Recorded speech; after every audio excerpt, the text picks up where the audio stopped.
A St. Louis area author travels to California to research the infamous Manson family. But his reason for going is rooted right here at home. We'll have that story next on City Corner.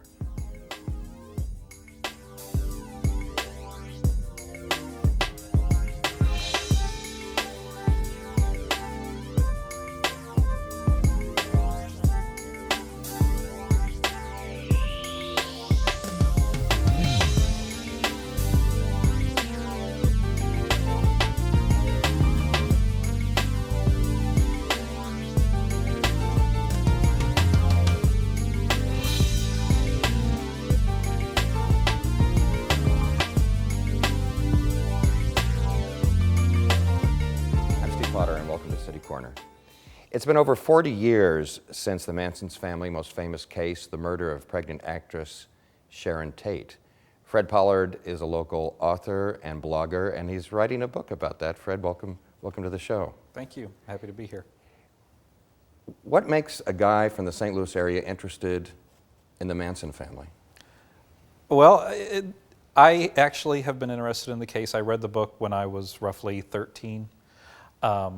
Because of my own personal background, I've always Which we're going to get to later, and that's part of the reason. But I've always had an interest in cult cases, things along those lines. So I read the book, and I was always just really intrigued with how someone could create a makeshift family and take seemingly normal kids and program them into doing things as heinous as killing people that they don't even know. Well, there's certainly been a lot of books, I don't know how many, maybe you two, probably dozens, written about the Manson family, but you're approaching it at a little bit different angle, aren't you? Yeah. Most of the books that have been written seem to focus on Charles Manson, which has helped create kind of this mythical cult figure, which is really not very accurate from what I've seen, the research I've done.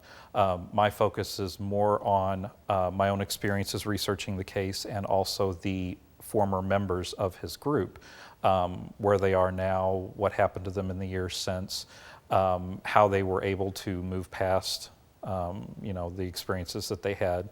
So it's a little bit of a different take on something that I think has kind of been overdone. I guess maybe we should do a little background, Fred, briefly for those people that might not be familiar with the case. You think maybe everyone would be, but it was a long time ago. Mm-hmm. I know I was like 14, I think, so I still remember it pretty well. But the main crime, the Sharon Tate crime, was 1969, I believe. Correct. But so Charles Manson was a guy who attracted a following, and you set that up. Mm-hmm. Charles Manson was an ex-convict. He had spent most of his life in prison up to the point where, when he arrived in Haight-Ashbury in the Summer of Love. And he basically just created his own little commune, which was no different than hundreds of other communes that were in California at the time. I think where the difference came in later on is that they were so isolated, and when you're isolated and under the leadership of someone who is a sociopath and has some other issues, there's really nobody standing around to say, hey, wait a minute, this is really weird, this is heading down a dark path. And that never happened, and it just spiraled and snowballed into what it eventually became, which was a series of murders. Yeah, and it's what's interesting in your case is that you actually went out to California. Yes, I did. The 40th anniversary of the murders was not last summer, but the summer before. And I traveled out there. I have a friend of mine who is a tour guide in Los Angeles, and he has a whole tour devoted to the Manson case, where they go to different locations, where the murders happened, things like that. So I traveled out there, and I took that tour and spent some time with him, and then also did some of my own research and started putting things together that eventually ended up being what hopefully is going to be a book real soon. Let's look at some images that you were kind enough to bring. Let's look at 4 images to begin with. Okay. And you can tell us what we're looking at. The first, Charles Manson, and then and now, sort of, right? Yes, that's Charles Manson. The picture on the left is Charles Manson a couple of years ago. You can see he still has the swastika carved into his forehead. And then the younger picture, of course, is his Charles Manson around the times of the murders and the trials. Let's go to the next one. That is the Spahn Ranch in California. What's left of it? What's left of it, yeah. The buildings aren't there anymore, but that's where the family lived and where they were actually living when they killed Sharon Tate. Next image, please. That was the prosecutor, Vincent Bugliosi. He actually wrote the book Helter Skelter. And the next. And those are the three probably most famous family members. Those are the three that were convicted of the Tate LaBianca murders. That's Susan Atkins, Patricia Krenwinkel, and Leslie Van Houten, all three of which are still in prison. I'm sorry, Susan Atkins passed away, right, but the other two are still in prison. Well, Fred, what do we know about Charles Manson's early life?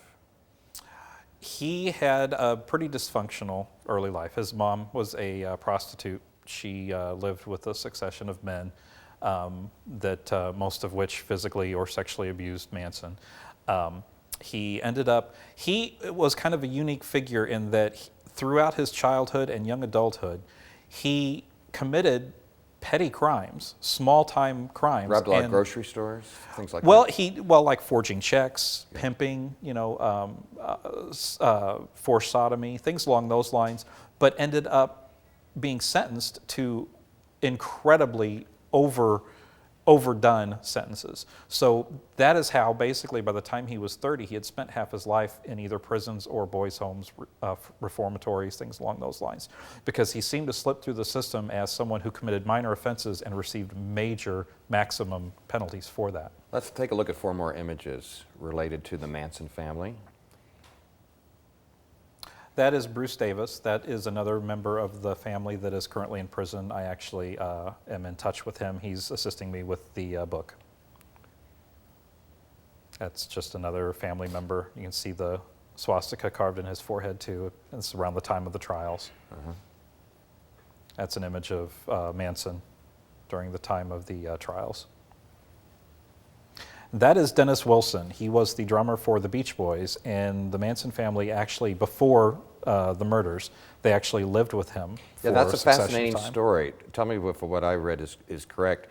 He just happened to pick up hitchhiking a couple of the family members, a couple of the women, brought them back to his house for reasons I guess we can only guess, and ended up meeting Charles Manson after that, and they formed some sort of relationship. What was it? Yeah. I think on Dennis Wilson's part, he saw the free love lifestyle, which he was attracted to. He was always kind of the wild beach boy.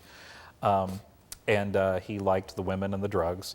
Manson saw an opportunity. He saw a way to get his music out there. Manson was a musician, and that was his ultimate goal. See, that's what's hard to believe. And actually, some groups recorded music that he wrote. Yes. Now, I've never heard any of it. Have you? The Beach Boys actually recorded one of his songs at the time, before the murders. They recorded one of his songs.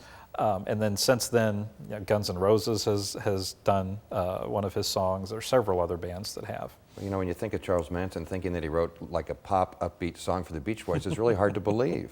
Well, it sounds a lot different than, you listen to Charles Manson's demo version and you listen to the finished Beach Boys song, and it's quite different. Was he talented? Some people say yes, some people say no. He seemed, my personal opinion is that he was no better or worse than many of the other folk singers of the era that were out there, many of which, were successful. I don't think he was particularly good. I don't think he was particularly bad. Yeah. Let's look at 4 more images. We're talking to Fred Pollard about a book that he's writing about Charles Manson, or about the family, really. That is during my trip to Los Angeles. That's Scott Michaels. He runs the Dearly Departed tours. And that was the day, I think that was the day that I took the Helter Skelter tour with him.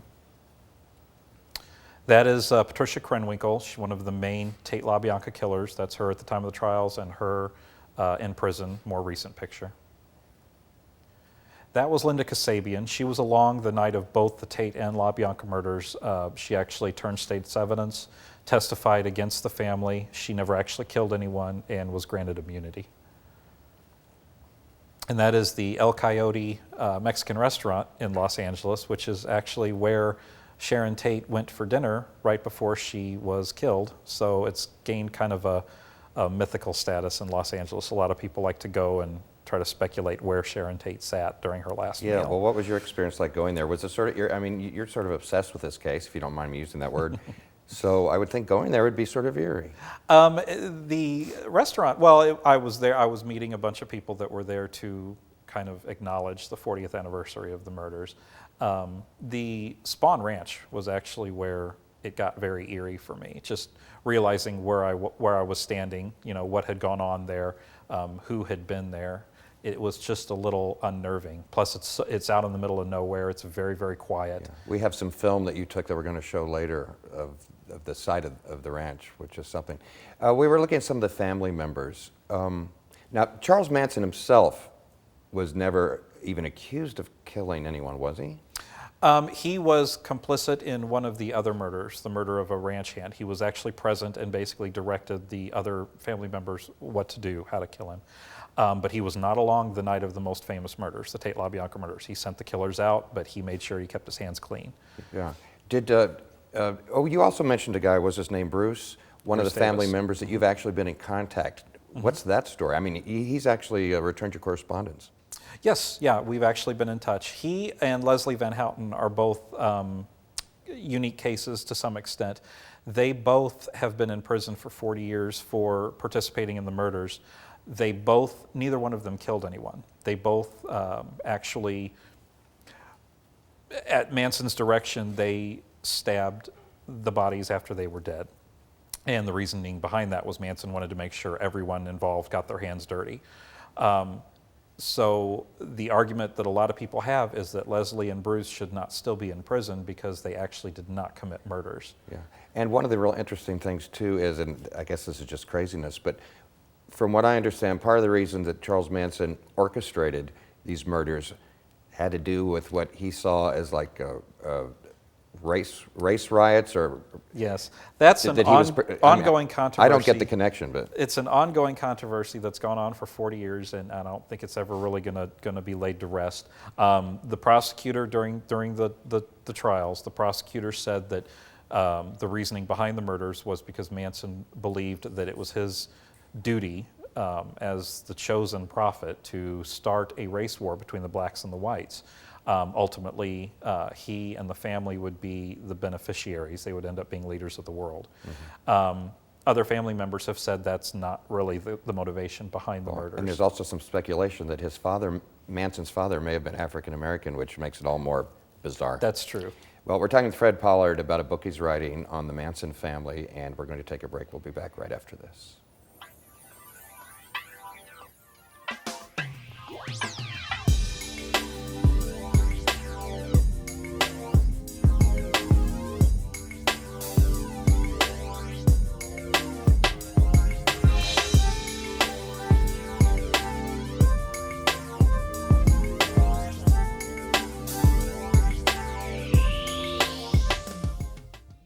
What do you think of when you see a Shriner? Their unique red hats, their colorful parades? What about helping kids?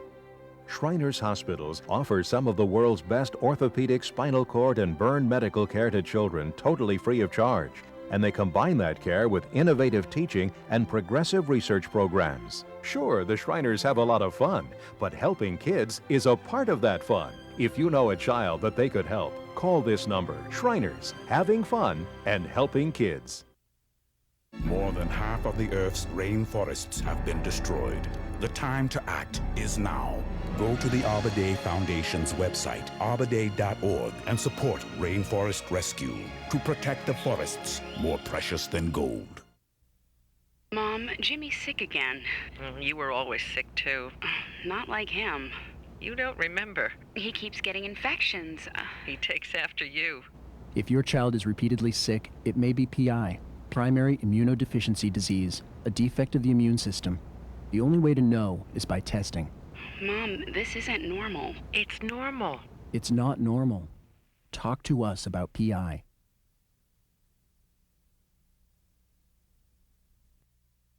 It's something we all agree on. It's something we all do. And this is how it's done. The USO depends entirely on the generosity of the American people. Help us support our troops until everyone comes home.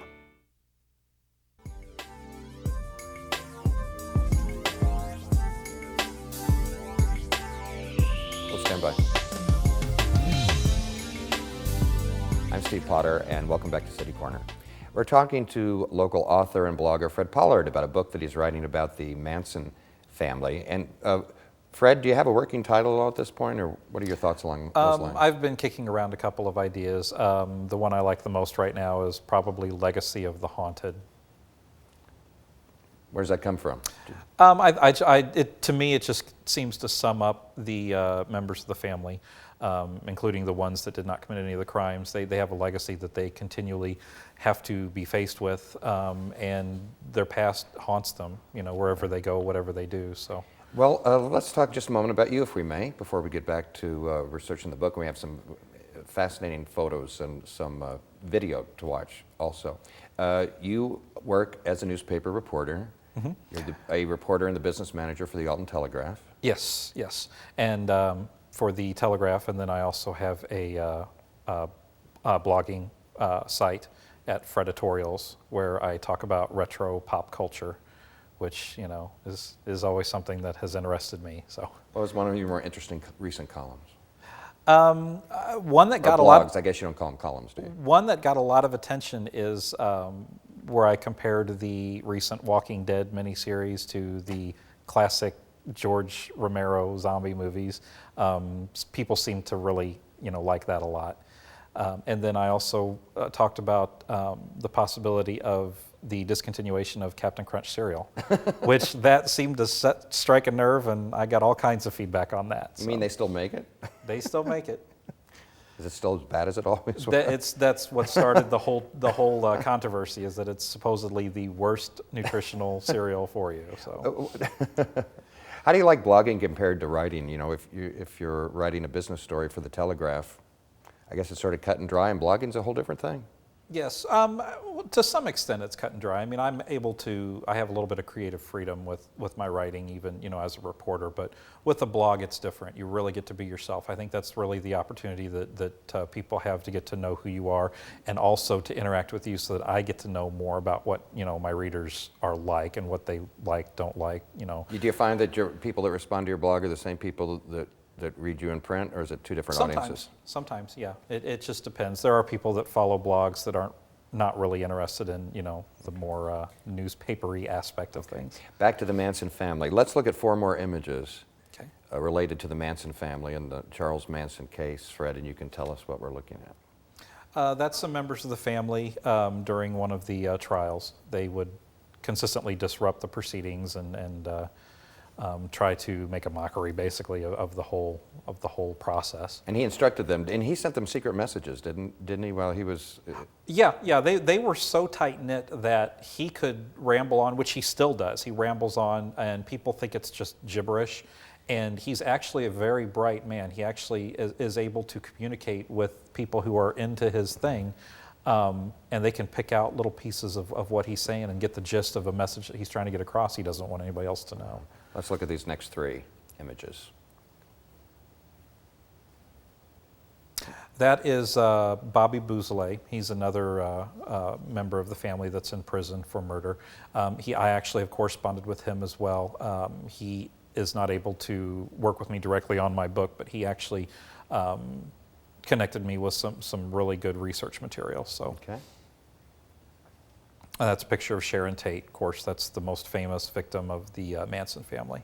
And she was pregnant at the time, stabbed, was it 17 times? She was 8 months pregnant, stabbed 16 times. One of the common myths going around that seems to have a life of its own is that they took the baby out of the womb or stabbed the baby, and the baby was not touched.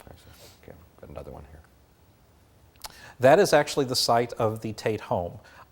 The actual building where she lived was torn down in '93, I believe. That is a building that was erected in its place. But that is the location where the Tate murders happened. Okay, Fred, so that you've corresponded with 2 of the family members. What is that like? I've got so many questions. Do they seem sane?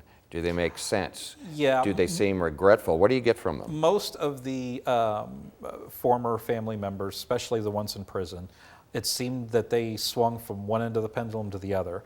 A lot of them found Christianity shortly after being in prison, and the ones in prison have spent the majority of their lives doing a lot of work with kids, a lot of drug program type things.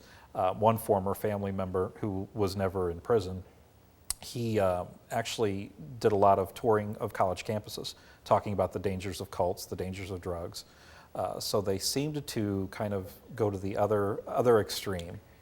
Can we blame the drugs for the violence? I mean, do you think the fact that they're under the influence of maybe heavy drugs, is that what impaired their judgment, or was it more? I believe that when you couple hallucinogenic drugs with an outside influence that's a negative influence, I think that the drugs can be a factor in allowing people to do things they would not normally do. Yeah, I think that drugs were a factor. I don't think they were the factor, and I don't think I think it's naive to blame it on the drugs or the hippie culture. Mm-hmm.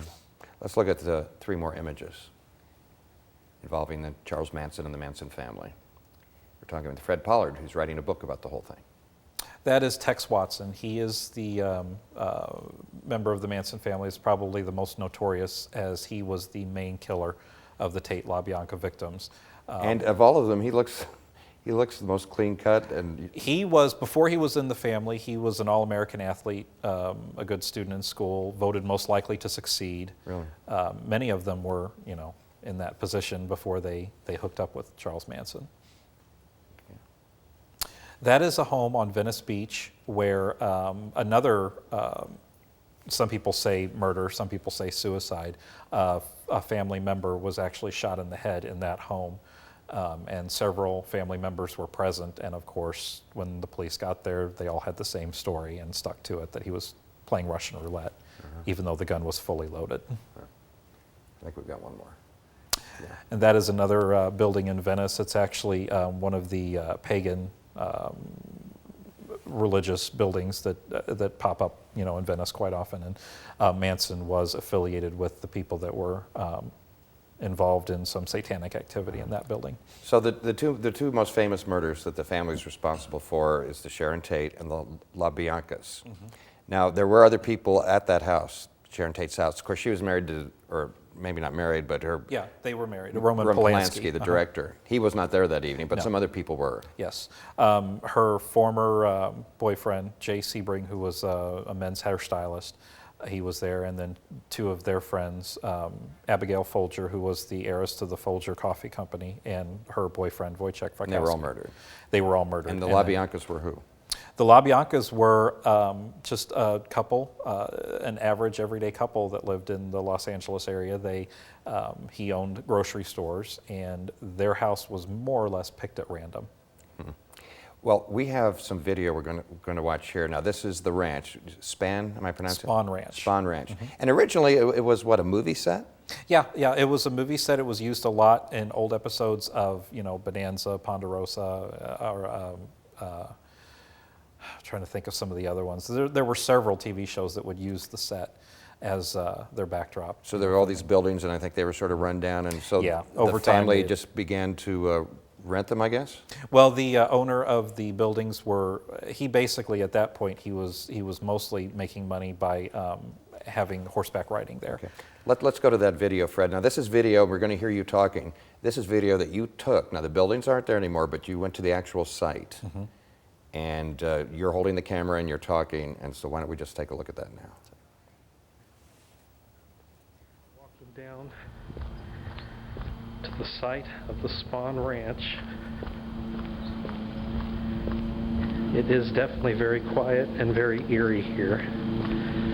Quiet except for a gardener mowing the lawn of the church property. Pretty overgrown here. I'm looking for a place that's not quite so grown over. And here we go.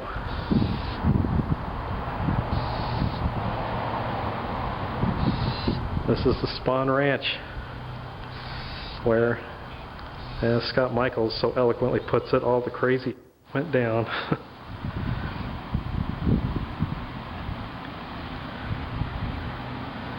Pretty wild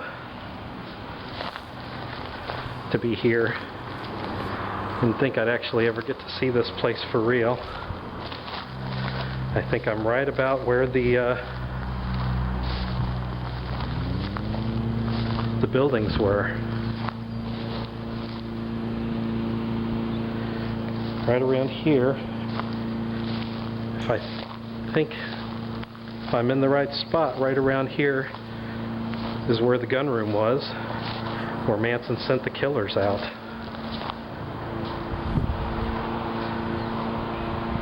Pretty wild. Pretty wild? Understatement? Yeah. Now those buildings are gone and the house where Sharon Tate was murdered is gone. Were they turned down because of the murders? Or? The Spahn Ranch, actually there was a fire and it burned to the ground in 1970. The Tate home, Trent Reznor from Nine Inch Nails actually rented that house. That's where he recorded the downward spiral. And then shortly after that, the house was sold and it was torn down to build a new building there. Okay, here's what's interesting. The reason that you did this whole book, the reason that you have interest in it, there's a connection. I mentioned this I hinted at it at the beginning, and that is? I was raised in a religious cult myself, nonviolent. It was not anything like the Manson family. And it was in this area. Yes, leave it was at that. in this area, yeah.